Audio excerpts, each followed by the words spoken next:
अस्सलामुअलैकुम नाजरीन कराम, कहा जाता है कि जिस दरख्त पर सबसे ज्यादा फल लगा होता है, सबसे ज्यादा पत्थर भी उसी के नसीब में होते हैं।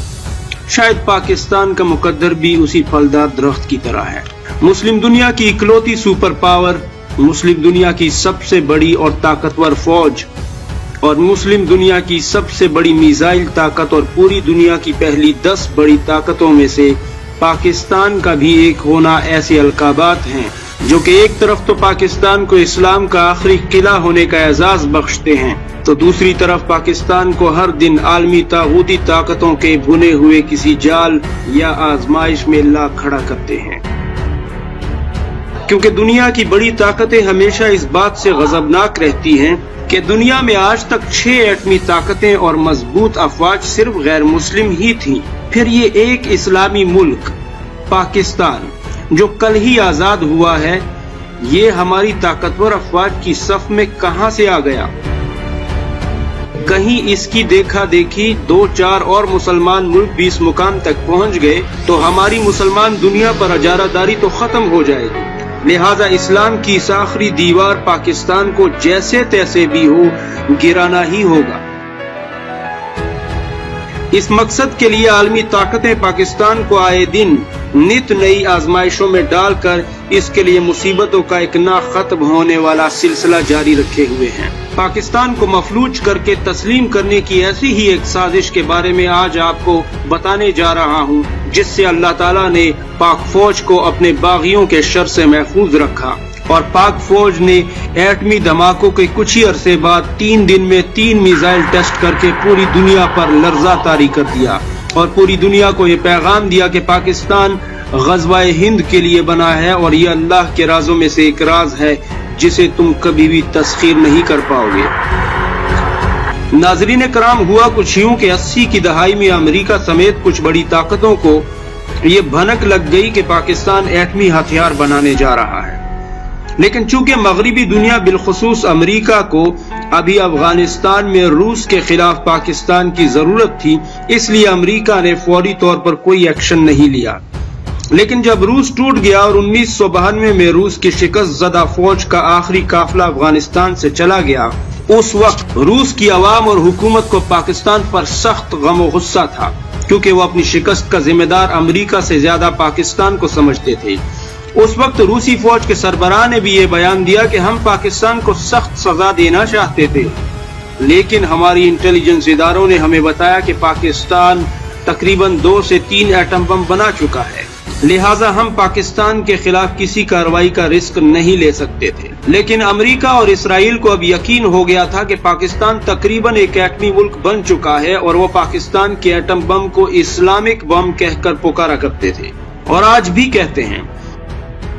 लिहाजा अमेरिका बहादुर और इसके इत्तेहादियों ने जायजा लेना शुरू किया कि अगर पाकिस्तान 3 से 4 साल में एटम बम का तजर्बा कर भी ले तो भी पाकिस्तान के हाथ पांव इस तरह बांधे जाएं कि पाकिस्तान इन हथियारों को किसी के खिलाफ इस्तेमाल ना कर पाए और इस्तेमाल करने से पहले ही ये हथियार अक़वाम मुत्तहिदा की तहवील में चले जाएं।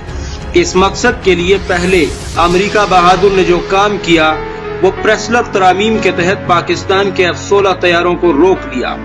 यानी रकम वसूल करने के बावजूद ये तैयारे इसराइल को दे दिए गए और जो तैयारे पहले से मौजूद थे उनकी सर्विस,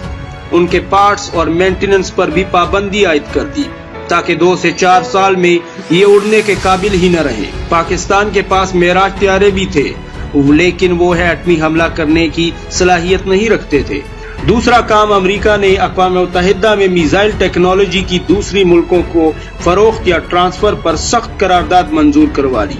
क्योंकि पाकिस्तान अगर एटमी हथियारों को हदफ पर पहुंचाने के लिए जंगी तैयारे की जगह मिसाइल का इस्तेमाल करे तो वो रास्ता भी बंद हो जाए, क्योंकि पाकिस्तान अगर चीन से कोई मिसाइल हासिल करे तो वो ना कर पाए। 90 की दहाई में चीन भी इतना मजबूत नहीं था कि अमेरिका और बड़ी पावरों के हुक्म को फलांग सके, लेकिन चीन और शमाली कोरिया का अल्लाह भला करे, जिन्होंने बेनजीर भुट्टो के दौर में मिसाइल टेक्नोलॉजी में पाकिस्तान की छुपकर मदद की। अब तीसरा और आखिरी काम ये था कि भारत, जिसके पास उस वक्त भी ऐसे मिसाइल थे जो कि 90% पाकिस्तान को आसानी से निशाना बना सकते थे, اور وہ ایک ایٹمی طاقت بھی بن چکا تھا، اس کو پاکستان کے ساتھ ایک محدود جنگ پر اکسایا جائے تاکہ اقوام متحدہ کی امن افواج کو پاکستان میں داخلے اور ایٹمی ہتھیاروں کو اپنے تحویل میں لینے کا جواز پیدا ہو سکے۔ 1998 میں ایٹمی دھماکے کرنے کے بعد جب پاکستان پر پابندیوں کی بارش ہو جاتی ہے تو سعودی عرب، ایران، ترکی اور دیگر اسلامی ملکوں نے پاکستان کی ان پابندیوں میں بھرپور مدد کی،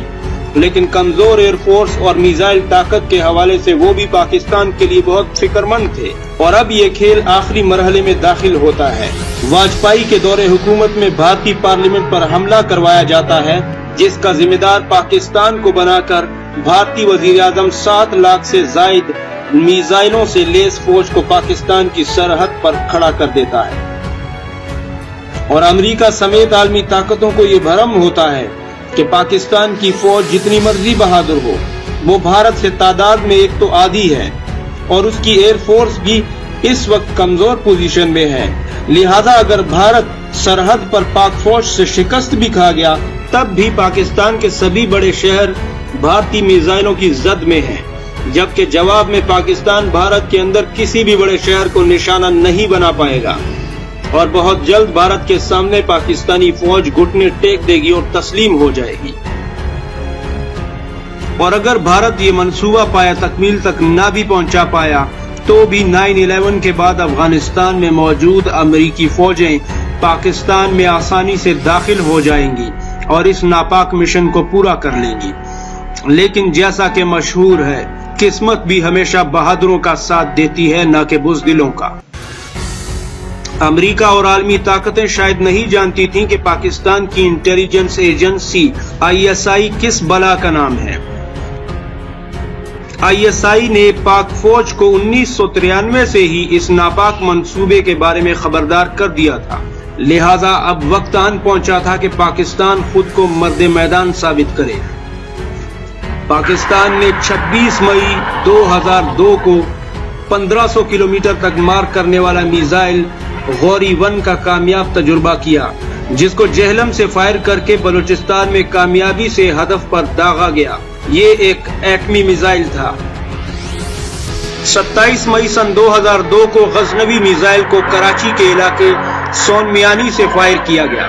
جس نے 300 کلومیٹر کے فاصلے پر بلوچستان میں ٹارگٹ کے پرخچے اڑا دیے۔ 28 مئی سن 2002 کو تیسرا میزائل ابدالی فائر کیا گیا، جس کی رینج 180 کلومیٹر تھی اور اس نے کامیابی سے ہدف کو پن پوائنٹ ایکوریسی کے ساتھ نشانہ بنایا۔ اور اس طرح 3 دن میں 3 میزائل ٹیسٹ کر کے اب امریکہ اور بڑی طاقتوں پر لرزہ طاری ہو گیا تھا۔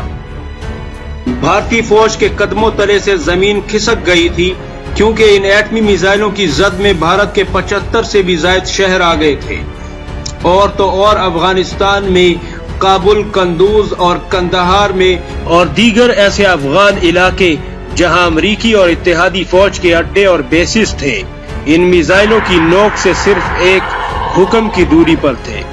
پاکستان نے ان میزائلوں کے تجربے کر کے بھارت سمیت امریکہ اور اس کے اتحادیوں پر اس حقیقت کو آشکار کر دیا کہ پاکستان اگر ایٹمی ہتھیار بنانا جانتا ہے تو ان کی حفاظت کرنے کی نہ صرف طاقت رکھتا ہے بلکہ حیثیت بھی کھڑی کر چکا ہے۔ پورے افغانستان میں امریکی اور اتحادی فوجی بیسز اور اڈے اور 75% بھارت اب پاکستانی میزائلوں کی نوک سے چند لمحوں کے فاصلے پر تھا۔ غوری 1 میزائل نے صرف 8 منٹ 32 سیکنڈ کے مختصر عرصے میں اپنے ہدف کو فنا کیا تھا، اس لیے افغانستان میں موجود تقریباً سبھی امریکی اڈے اور بھارت کے تقریباً 52 بڑے شہر پاکستانی سرحد سے اوسطاً 300 سے 1100 کلومیٹر کے فاصلے پر تھے، لہذا امریکہ اور بھارت یہ جان چکے تھے کہ پاکستان تقریباً 4 سے 6 منٹ میں ایک بھیانک جوابی کارروائی کرنے کی طاقت کھڑی کر چکا ہے، اور بھارت کے پاس تو کوئی اینٹی میزائل سسٹم بھی نہیں تھا، لہذا اس وقت کے امریکی وزیر دفاع ڈونلڈ رمسفیلڈ نے ہنگامی طور پر پاکستان کا دورہ کیا اور اس وقت کے پاکستانی سربراہ جنرل پرویز مشرف سے ملاقات کی اور اس کے فوراً بعد بھارت کا دورہ کیا، جس کے بعد بھارت نے فی الفور اپنی فوج کو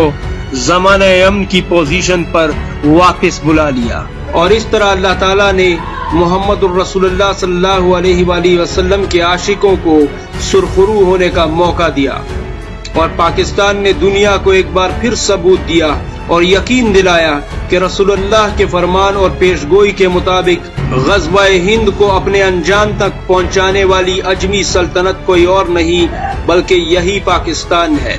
नाज़रीन कराम, आपसे इल्तिमास है कि वीडियो को लाइक और सब्सक्राइब करने के अलावा कमेंट में पाकिस्तान जिंदाबाद और पाक फौज पाइंदाबाद जरूर लिखिए। इससे हमारी फोर्सेस का मोराल बुलंद होता है। शुक्रिया।